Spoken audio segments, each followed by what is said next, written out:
All right, everyone. Good afternoon, and welcome to this last session of IXI Summit. I'm Ankur Sethi from Corporate Shiksha, and I'm glad to be hosting this session for you. I know this festival has been hosting a lot of conversations since yesterday and earlier today, and being the last session or almost the last session of the day, I'm sure there could be an overload of information that you've got, and I hope you've taken a lot of interesting takeaways already. We'll try and make this interactive. I will request my panel to join me now on stage. And I'll request the team to help me here. We have a very interesting and a very diverse group of panel members. So hopefully there will be a very interesting pieces of conversations that you will be able to, as an audience, witness. We'd like to make it extremely interactive. So let us all use the chat window. And how about we already start? We'd love to know who all are listening to us. So if in case while we begin, how about you share, quickly, maybe a quick one-liner about what you do and what brings you here in this session. We'd love to get to know you. And once that has happened, we will keep talking to you and we'll keep looking into this chat window as well, just so that we know, if there is anything else that you would like us to discuss on. Feel free to, also put in your questions, your thoughts. The idea is not just to have a dialogue amongst the panel, but to also be able to bring in your thoughts, perspective into these discussions, and hopefully make it more meaningful for all of us. So welcome to my panel members. I see some friends have already joined, and some of them are trying to. Technology, as we have seen, has shown us both sides. That one, it is a huge potential. So we could not imagine having friends from multiple geographies joining us for the IXI Summit, but it's a reality this time. But at the same time, while folks from Dubai and Lebanon have joined, people from within Gurgaon who are less than a few kilometers away are still struggling with technology to join this session. So while that happens, let me go over to each one of you. And instead of me introducing, I thought it will be interesting for each one of us to share, short elevator nuggets about our journey. Uh, and make it interesting for the audience to be able to relate to us and connect with us. So I'm going to go to Ashu first, and then I'm going to go to Sharmishta. So over to you, Ashu. Thanks, Ankur. It's such a pleasure to be here today with everyone, such a wonderful set of panel members, and I'm sure a great audience. My introduction quickly, my name is Ashutosh Sinha. I am based in Dubai, and I head HR in the Center for Landmark Group for the group. And my key goal is always to make sure that I'm useful to everyone else in whatever way I can. And the best way is my passion to make careers succeed, make people succeed as much as I can. I recently wrote a book. I'm also an international author for a book called Breakthrough. And that's my introduction. So thanks, Ankur. Very quick one. That's the quickest I can do. And welcome, Ashutosh. And welcome, Ajay. I was just making a little mention about that folks from Dubai and Lebanon have joined early, but friends from Gurgaon who are very, very close to us have taken the longest to join, thanks to technology. Thanks to technology. I've never been to the Qutub Minar either. So the closer you are to something, more you take it for granted. Yeah, the closer to the church, they say. Yeah. So we'll come to you, Ajay. Let's go to Sharmishta first. Yeah. Hi, everyone. Good afternoon. It is absolutely a pleasure to be with everyone here on the panel today. Uh, my introduction is, I mean, you may be wondering, Ankur is saying Sharmishtha, and I write it as a C, as Karmishtha. So that was a change that I did in 2002. That's a long story, so I'm not even starting that. So I currently, of course, work for Axis Bank as in my current role, head HR transformation, is also the chief learning officer for the bank and its subsidiaries. As far as I'm concerned, of course, career-wise, I've done multiple industries and right from business to service to operations to HR. And in my current role, I've sort of dabbled in all of them, including consulting. And I think as Ashutosh was talking, I was wondering what defines me. I think what defines me is right from my childhood, actually. I used to ask this question that why am I here? What is my purpose? Is there a reason why am I born? Over a period of time, I realized that you're not even supposed to ask that question. But what I feel I'm here for is really about giving back to the society in whichever way I can and to the world around us. So there are some journeys that have started in a concrete way in that direction.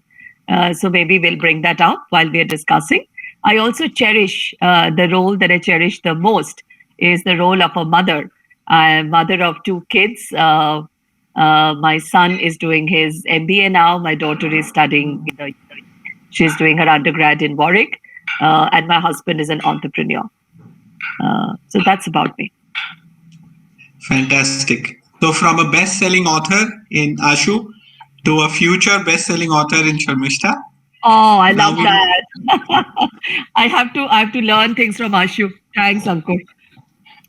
So let's go to Ajay now, and then I'm going to go to Payal and then Majid in that order. No particular order, just looking at my screen. So it's just an intro, right? The defined part, wo maine socha nahi hai because I've not asked that question to myself. But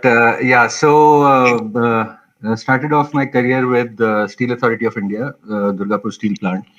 Worked for a little while at their corporate office. The IT bandwagon, 98-ish. That's when I think IT was the only industry that was accepting people from other industries because they didn't have one of their own. So there the IT part of my career started. Worked with companies like Dell, Fidelity, went to Telecom, which was Hutch, which is Vodafone now. Then started something on my own after Dell. 2 years I was out there in the wilderness, ran out of money, came hurrying back to the safety of a corporate job, and have been with SRF since then. 2010 is when I started my second innings in a corporate. And like playing golf, like to play the guitar. Don't do it too well, either of them. But that's what sort of keeps me interested in the next day or the next weekend. And recently became a father of a 4.5-year-old pup, which has changed our lives totally, and I hope forever. So that's about me. That's beautiful. That's beautiful. And I have played a few rounds of golf with Ajay, and that's being modest. That he's saying I'm not good at it, at least. Not as good as I would like to be. Let's put it that way.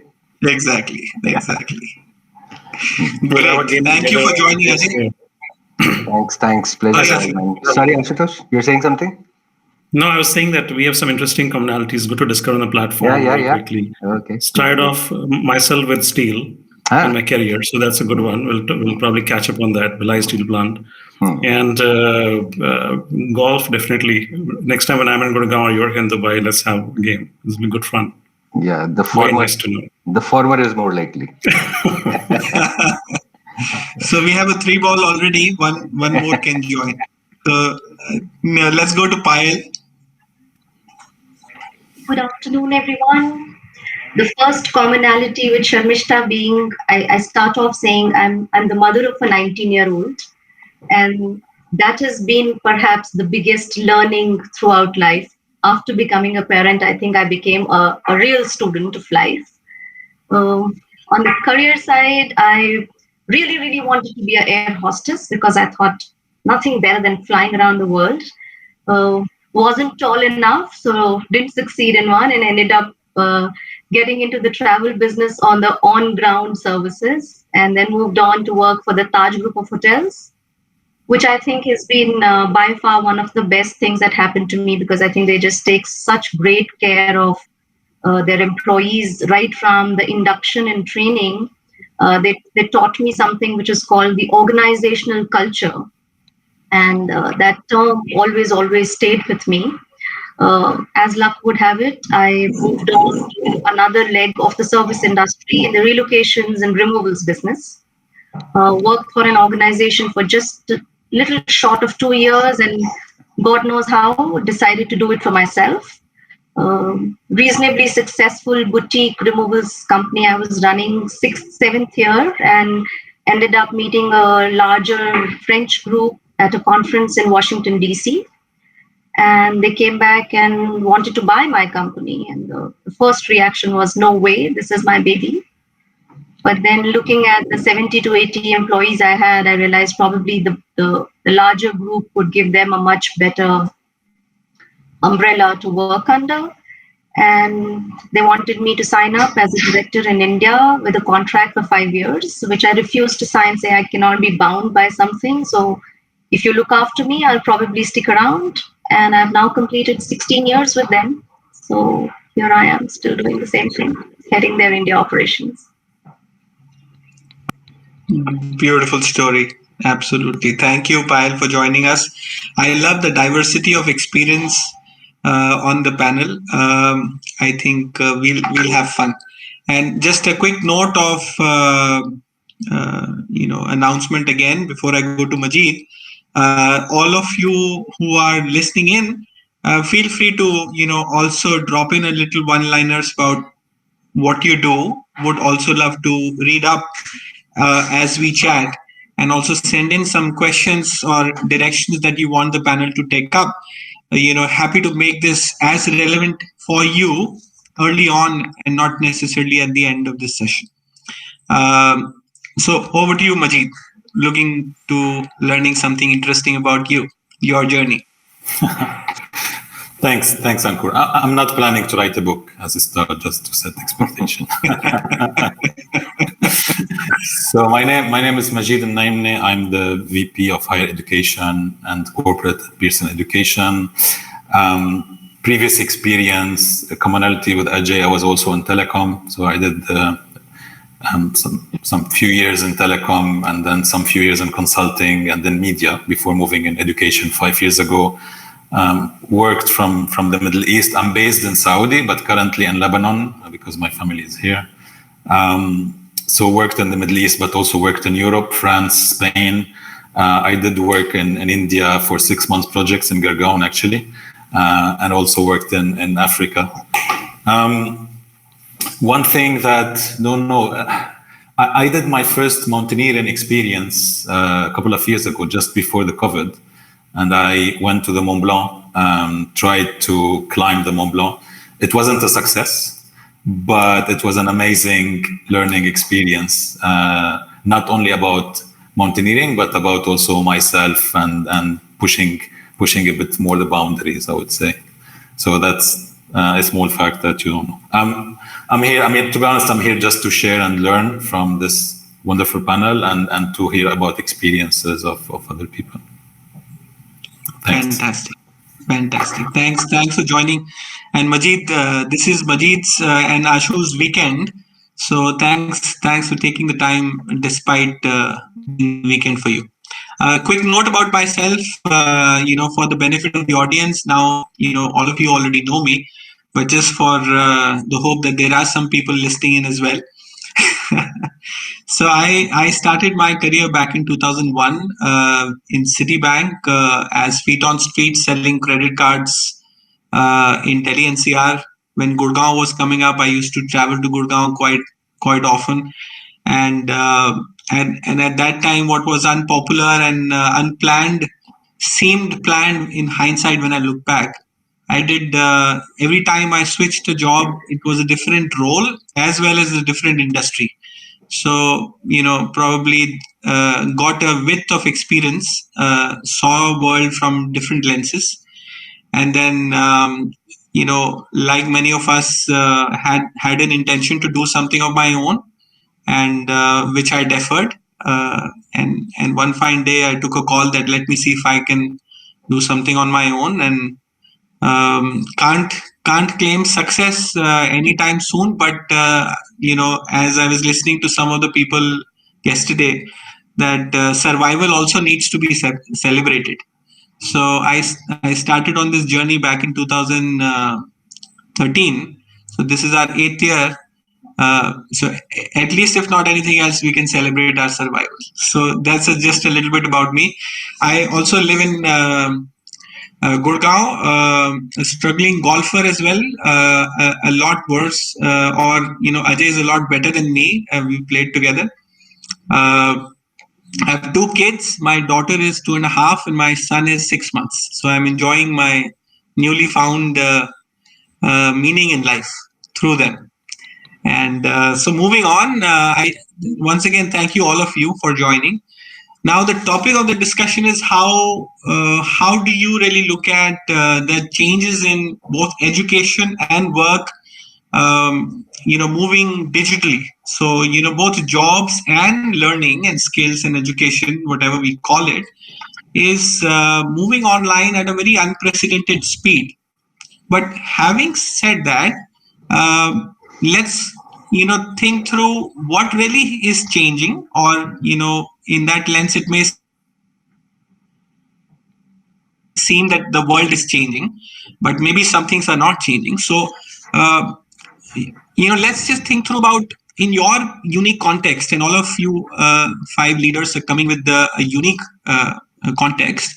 What, according to you, has changed? Just to start the conversation, what do you think has not changed, and what do you think has changed, or you see is going to change going forward? Any one of you can go first, and we can just go around and just get different perspective, and then further in the next segment we'll try and go deeper into any one of these things. Okay, so let me go first. So, what has changed, I think, is the way that we view the world, and the how do you put it? The fear that I saw amongst a lot of my colleagues right at the beginning, in terms of one, invisible, b, at that time it was thought that it was fatal and so on, and everyone was sort of running scared, not knowing what to do. And with the restrictions, the clampdown, obviously a lot of things changed at the superficial level, in the lifestyle changed, and but that's part of a different sphere. At the workplace, fortunately or unfortunately for us, we were up and running at the plant, at the sites. The latest that a plant took was, I think, about a month, when we got all the approvals and the authorities, and the confusion settled down, and people traveling between districts, because most of our plants are sort of at the end of a district, the industrial areas, and people who work in them live on the other side. And both the deputy controllers, or whatever they're called, the DCs, they were deputy commissioners. They saw the entire thing with very different eyes, and so a lot of confusion. But I think what emerged in our people was the resilience and the will to get back to work, and the absolutely impeccable way that uncertainty was handled. No one had been trained for this. No one had experienced it before. But on the fly, all the decisions and decision making in our context drastically dropped levels. It went to the plants, it went to the site heads, it went to the operations heads, and earlier everything used to be sort of run from Gurgaon. But now that they couldn't do it, someone had to take charge, and people did that wonderfully. In terms of the education and this part, I think, again, we had mindsets that got broken. I thought that behavioral training could not be held online. I sort of still believe that, but I think what we're doing right now is better than not having it, at least. And given an opportunity, we are going to go back. I am personally, and I think even as an organization, we are more a work from the office organization. But things that change. So travel, obviously, everyone knows, went totally out of the window. We dropped our printing, and this is in the first 7 months, not during the clampdown. We dropped our printing by 70%. So I wonder what we were printing when things were okay. And now that people are back in office, we're back at 50%. The printing hasn't gone to 125 or 30. It wasn't as if people were saving up saying that we'll get back to office and then print everything that we had to print. So whatever was not printed was not printed. So these are some strange things that happened. But I think more the mindset and the fact that we know that we are vulnerable, and we also know that we have to react to a given situation when called upon to do so. What has not changed is obviously the ability to work and face challenges and get on with life. I think that is something that I saw very, very differently exhibited in people, which was very heartening. Nice to see. Yeah. Beautiful. Well, Interesting how you even could measure printing drop. That's an interesting. That's a kink that I have. Data and analytics. That's so I go after strange things. Yeah. But yeah. No wonder we call you for our HR analytics program. So, yeah. Ashu, you were saying you want to go next. Yeah, no, happy to. So I was just adding into Ajay's like the way, and Ajay have the same king, so that's a good one. The resilience piece is absolutely what I also believe fundamentally came up to the surface, and related to that in some ways, two trends I'm seeing. So I'm just picking up on specifically two things which have been coming up very, very often in the conversations I have with the industry or even in my own organization is, the ability to look at 5-year plans, 10-year plans, 7-year plans has shifted to talk about 6-month, 1 year, and 3-year plans. True. And the idea is to it's not a fatalist approach. It's more to make sure that we're not always focused too far, not to realize the current environment around us, the way it's shifting and maturing. And that is a very important thing which has come up. Second is from the employee standpoint. We used to hear a lot from the Western world and a bit of a science sci-fi as well on the blended workforce, right?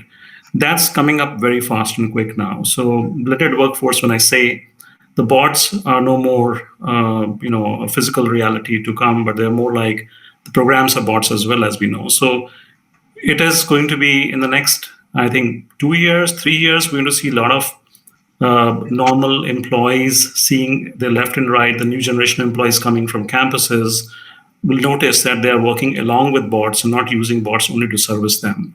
So it'll be, a lot of the transactional work is going to shift to bots, and a lot of the mid-transaction upwards to strategic work is going to shift to and be staying with the humans. So that human and bot blended workforce shift is going to come up, and therefore the learning will have to change on its head, both on the campus and education side, as well as I believe on the corporate side or the business side, to make sure that people are able to receive and embrace that.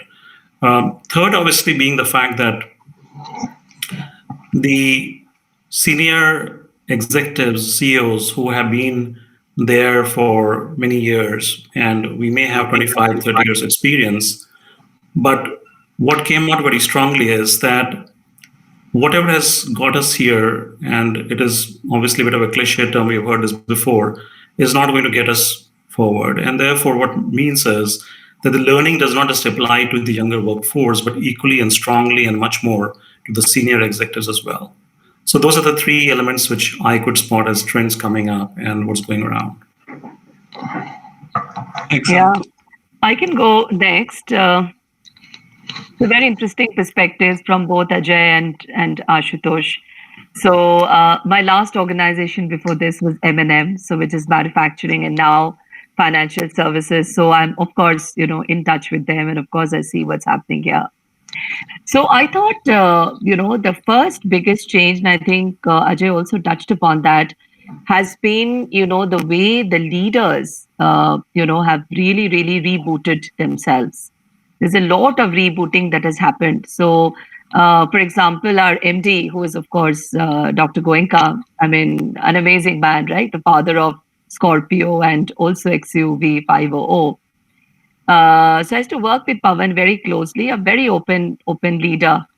But one area, Will Pawan, for example, always said that no, flexibility of people, it was still very manufacturing, 9 hours, 15 minutes. We really had to work with him to get even Saturdays off. And I really want to watch what decision does he take. And he was one of the first ones who went on Twitter and said, let's work from home.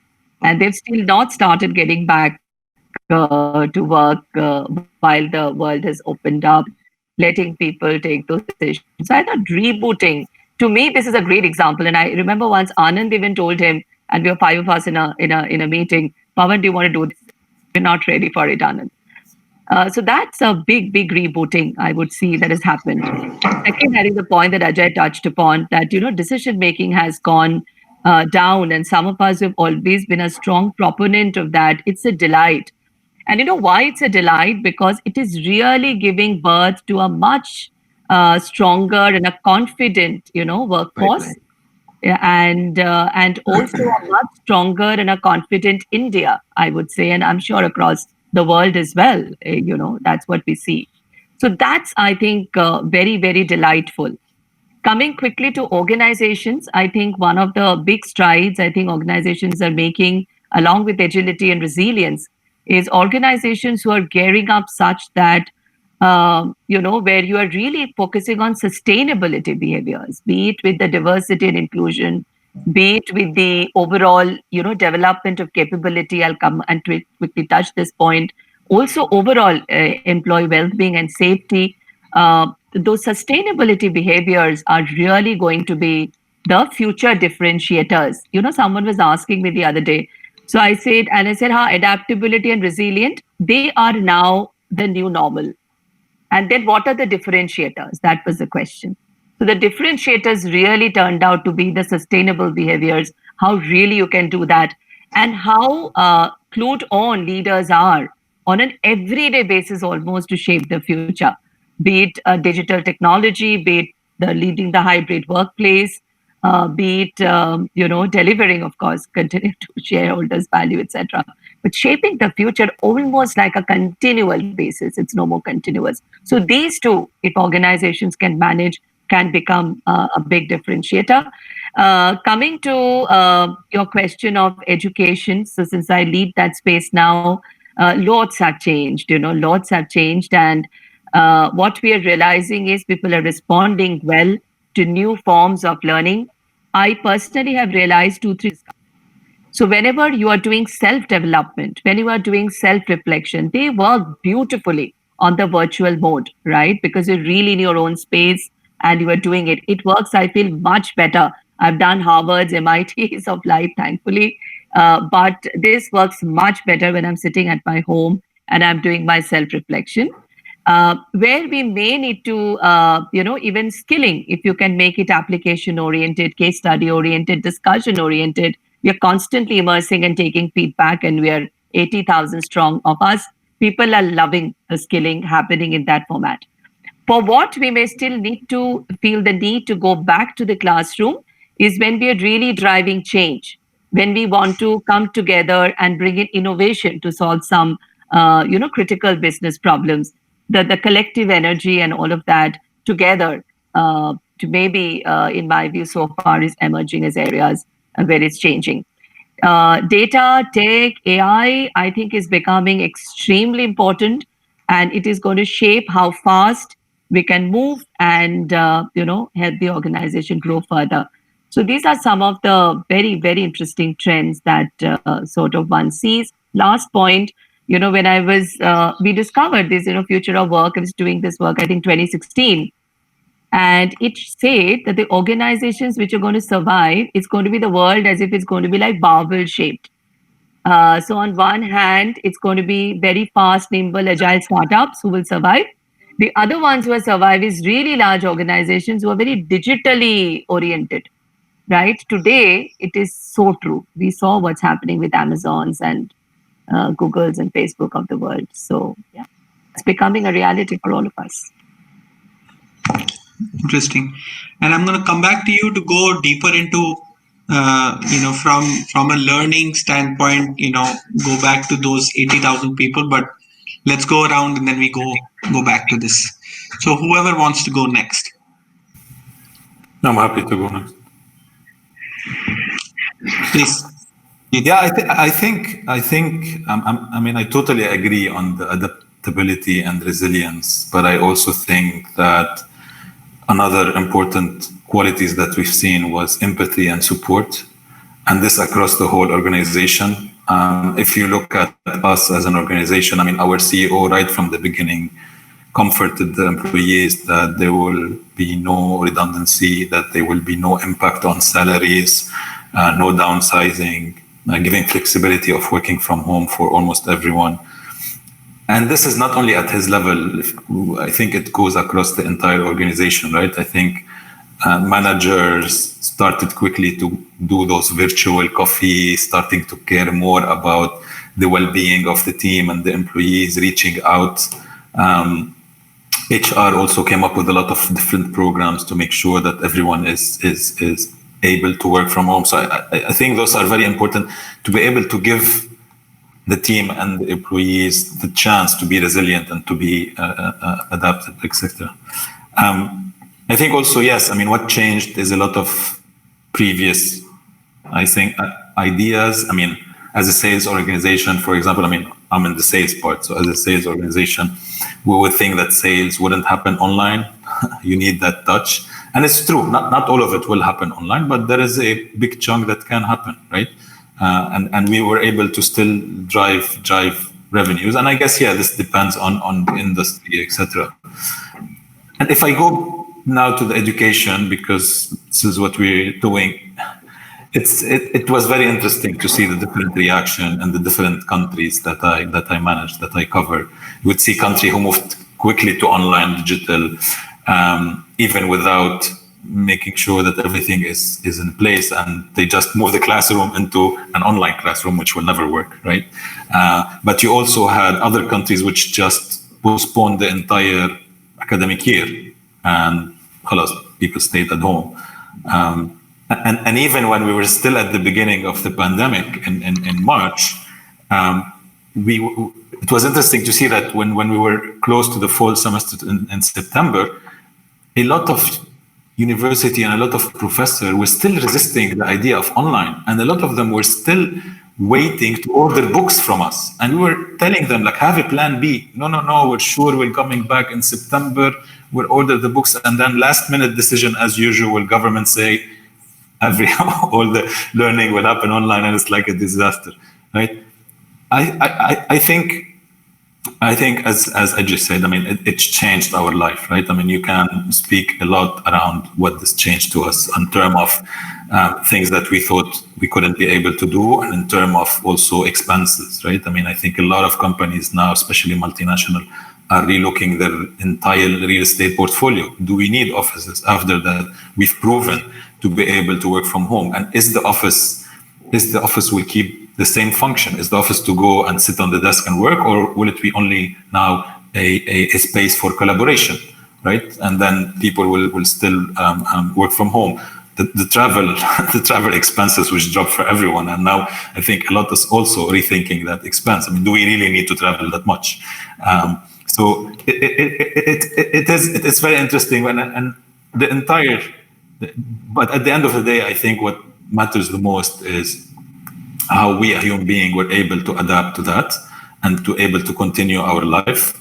Obviously, there was impact, which is normal, but we pushed through those conditions, and I think that's an amazing experience. Sure. Let's have some disagreements as well.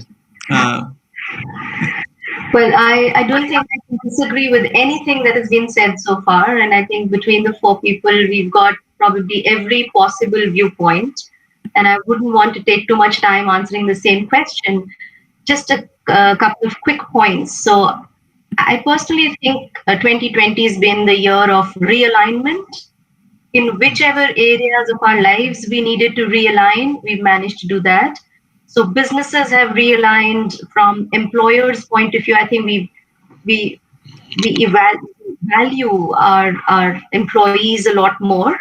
What I've also seen beautifully is that the employees, even the blue collar ones, forget anybody upwards.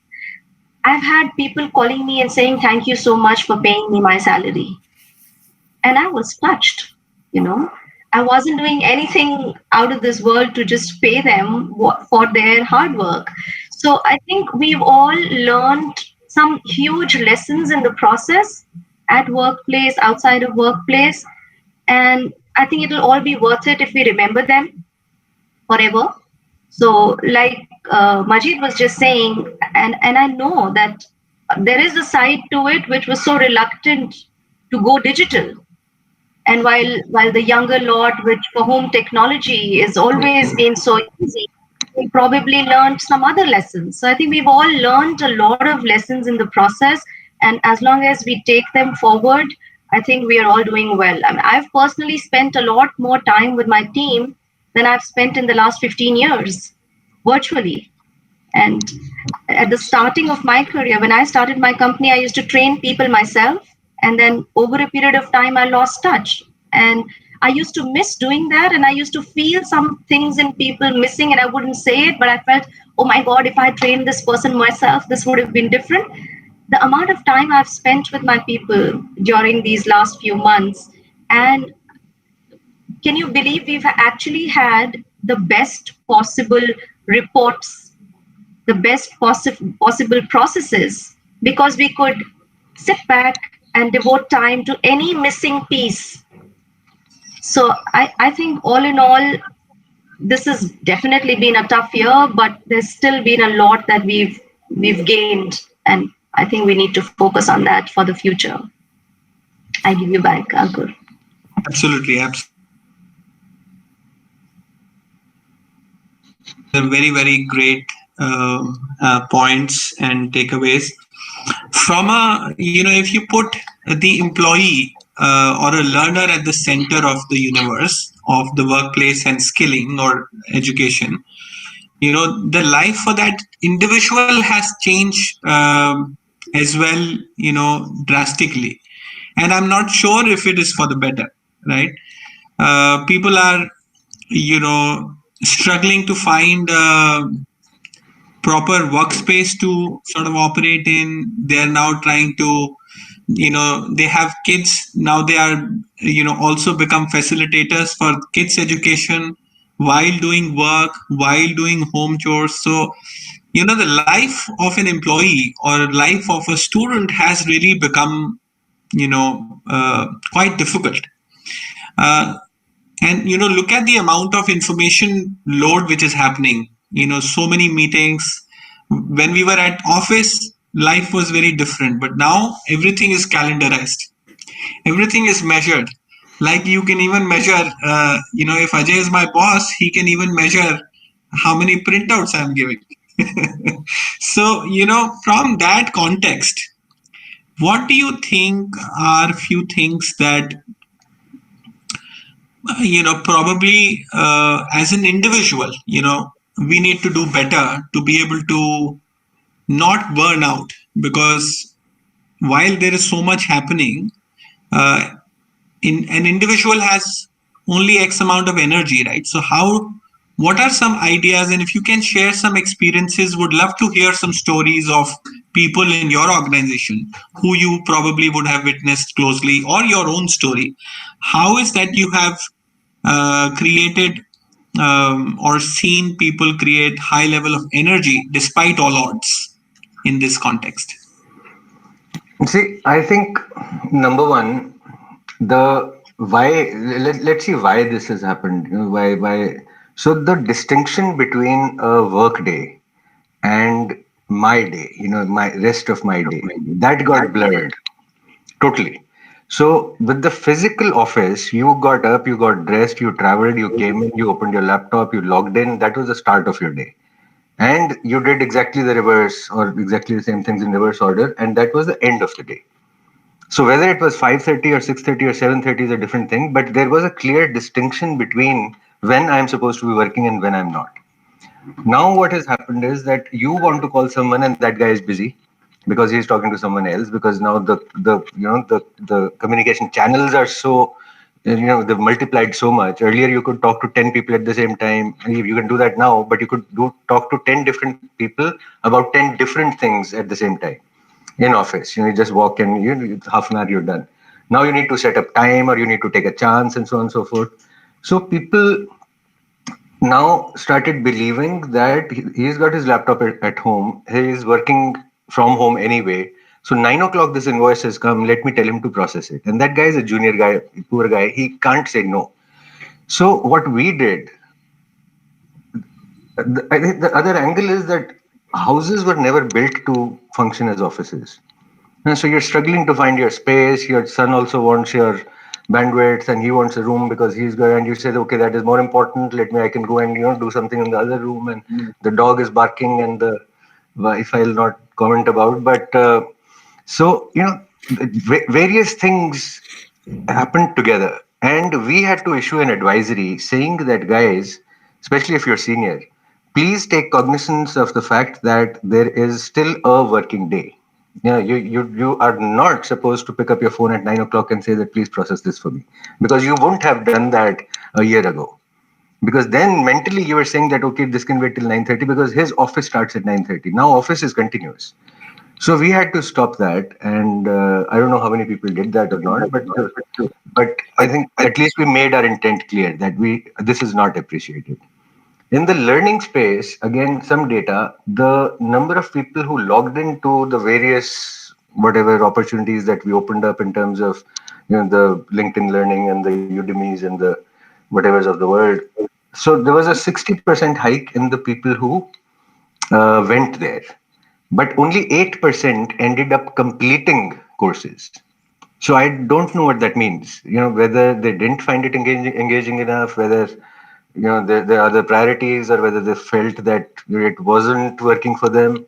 And I don't know what the worldwide numbers are, but that's our story. So while we have courses that we run for them during office hours, there the attendance is the same as it used to be. So we used to have 30 programs a month. Now we still have 30 programs, same number of people who attend, and we don't know whether they are actually attending or not. There we could count, and we could see them, and we could see whether they were engaged or not. Right now, this media doesn't allow 20 people to be on the screen and you monitor them, and we don't want to do that as well.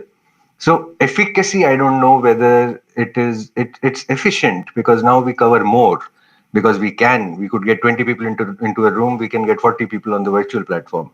But whether the efficacy is improving or not, that I think the jury is still out on that one. So we'll figure that out when people come back. So that's roughly our experience on the whole this thing. Thanks, Ajay. That helps. Let's go to the others and find out. And I'm, on that note, I'm reminded of a quote. I was listening to a professor yesterday from IIT Delhi. He was saying the quality of teaching has significantly gone up, but the quality of learning has really gone down. So I don't know what your views are, but let me go to Sharmishta now, because you have a very large population and banking. So what has been your experience? And especially from a learner experience standpoint, give us some examples or data or whatever you can. Yeah. So I think I'll answer both the questions, and I'll take this question first, and also take your other question of burnout and how we have sort of handled that. I think this was also a moment of opportunity for the organization and the leadership to seize.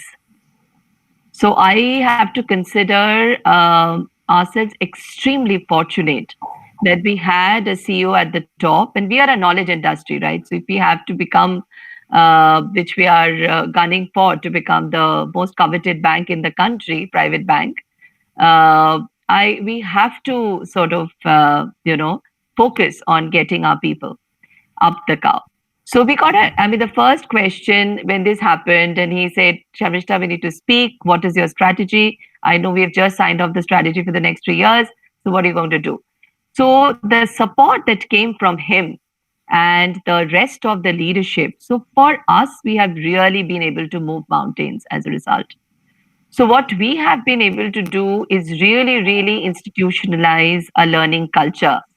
For the first time in a large bank like ours, from a 27 hours per employee, we have managed to do 51 hours per employee, and we made disruptions everywhere.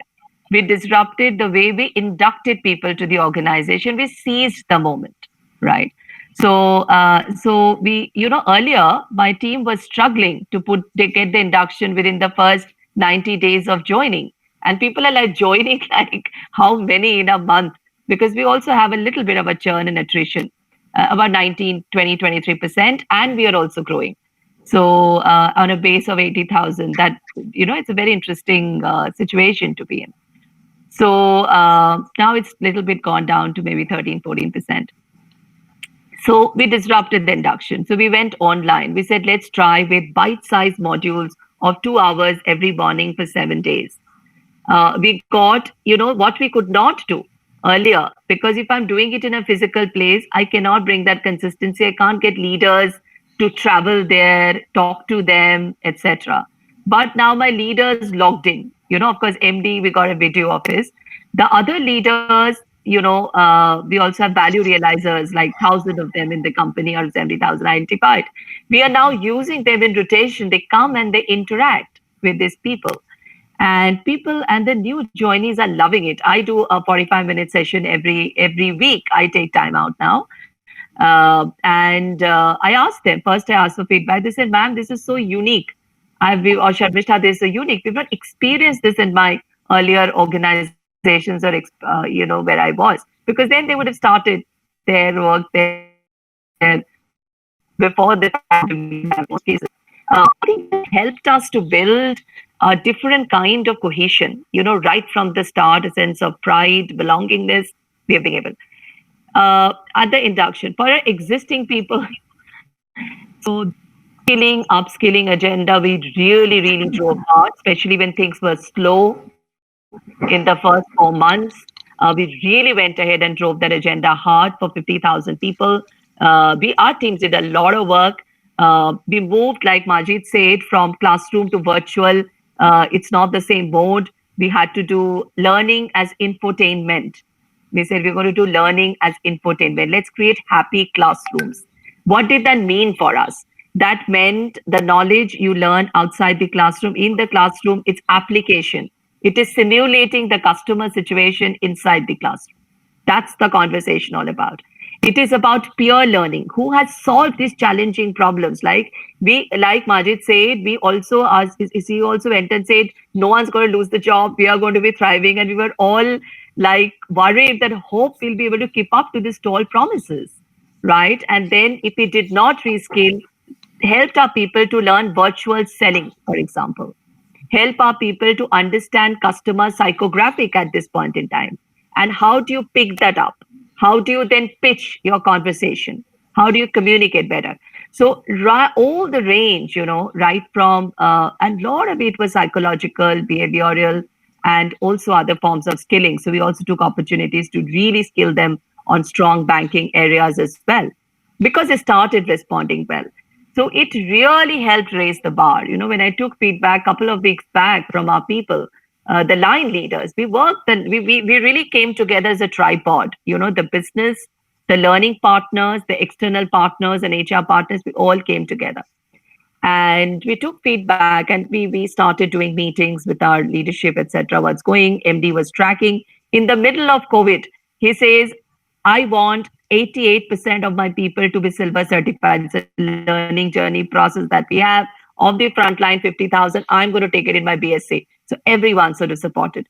So when we took feedback, what was very heartening, after this 8-9 months, and I was always feeling we are not getting everything right, and I'm sure we are not. There's this long, long way to go.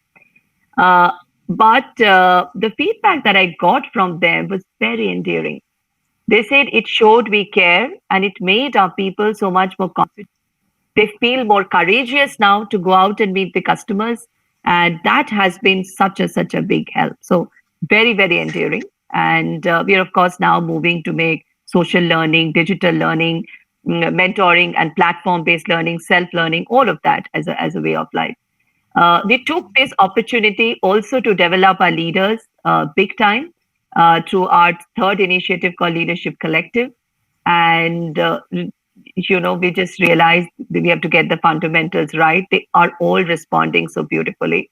So I think, in a way, we took this opportunity by defining 3 or 4 very clear learning initiatives, the process, the assessments, the certifications.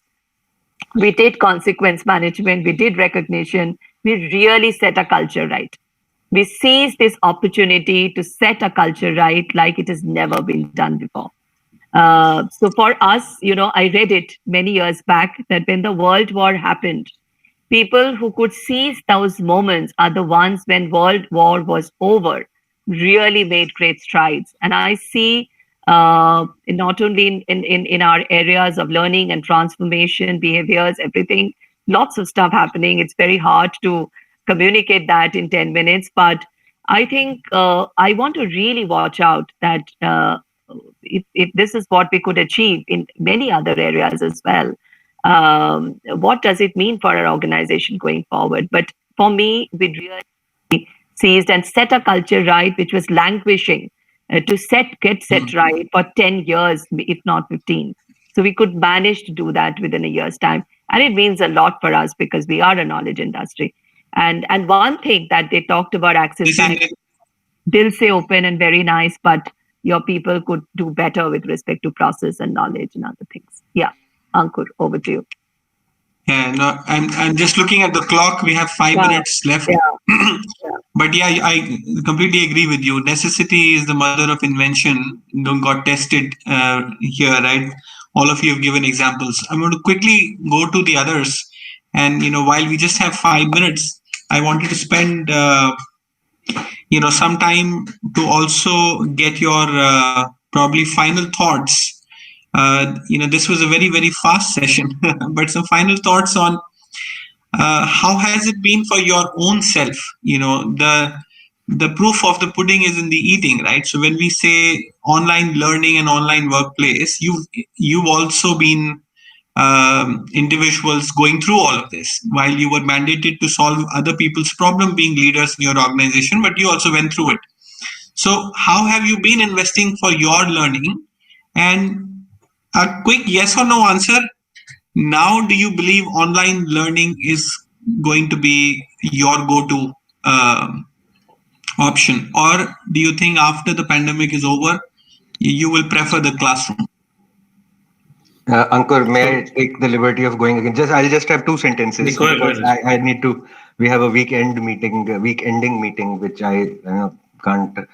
So, Ankur, we are not going to stick to online forever. I personally believe, and for hundreds of years, this office thing. There've been many leaders and many thinkers and many whatevers. No one really gave away the office as a structure, as a thing that sort of binds culture and makes culture and keeps people together and engaged and all of that. I believe that to be true still. I believe that online training is not as effective as physical training. So a blend, yes, but purely online, definitely not. Okay, thank you. I will take leave. Thank you for the opportunity. Great to meet all of you. And hopefully we can be in touch outside this panel as well. Absolutely. Thanks, Ajay. Okay. Thank you so much. Thanks. Have a nice weekend. Bye-bye. Okay, in the interest of time, I'll quickly just say myself also. Please. I would say a mix of the two is good. It's good to, now we can say these things need physicality and these things can be done virtually. So, which I don't think we could do a year ago. So a good mix can be brought around.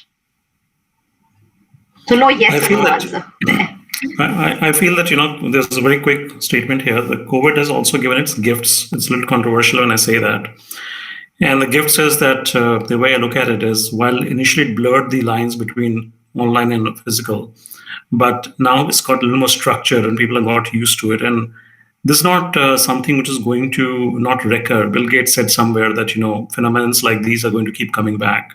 as humanity builds up its tempo.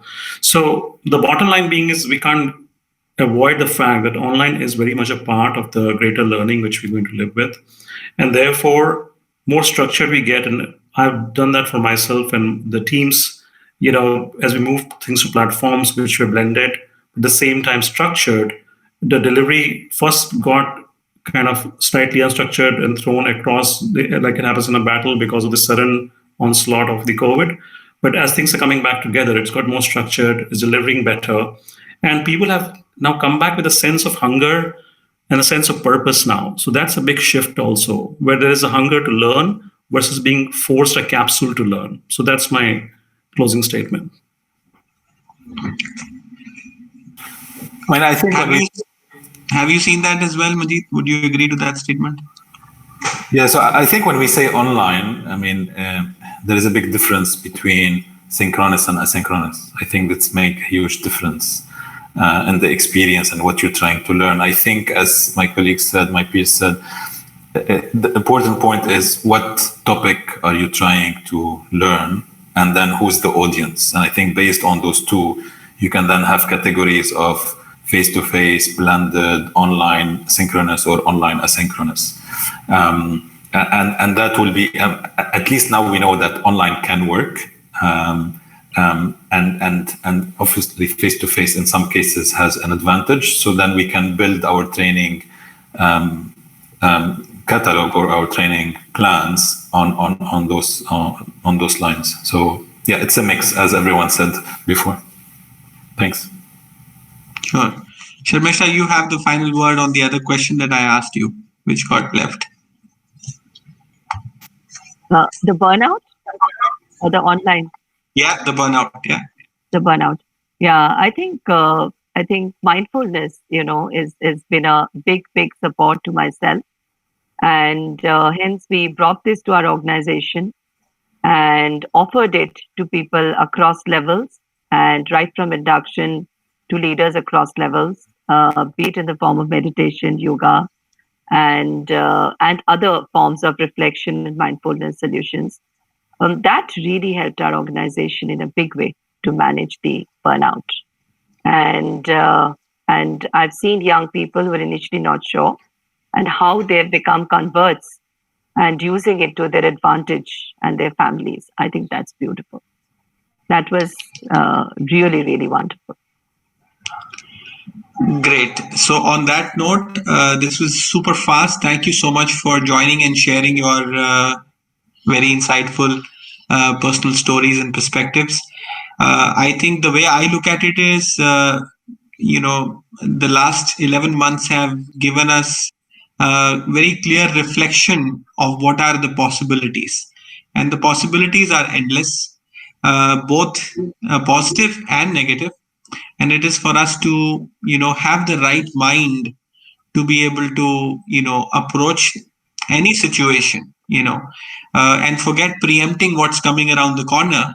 We have seen all best of the best plans in the world fail in the last 11 months.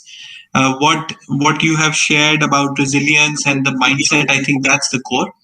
And if we are able to do that, in personal experience, I have seen digital in the learning standpoint is definitely not a second grade offering. It has created a very strong niche in itself. And your stories have actually validated that online learning is here to stay. We are definitely going to be wanting an offline connect as well. And like Majid rightly mentioned, it's going to be context which is important, right? It's not the same brush that we can paint every picture. But online has definitely become an important element for skilling in education and learning and working in the workplace. So thank you everyone for joining. Thank you so much to all of you, my wonderful panel, and looking forward to not ending this conversation here, but taking this as a beginning and connecting with each one of you to create meaningful conversations going forward. Thank you so much and have a good weekend. Yeah, would love to connect with everyone. Thank you. Thank you. All the best. Thank you very much. Yeah, thank you.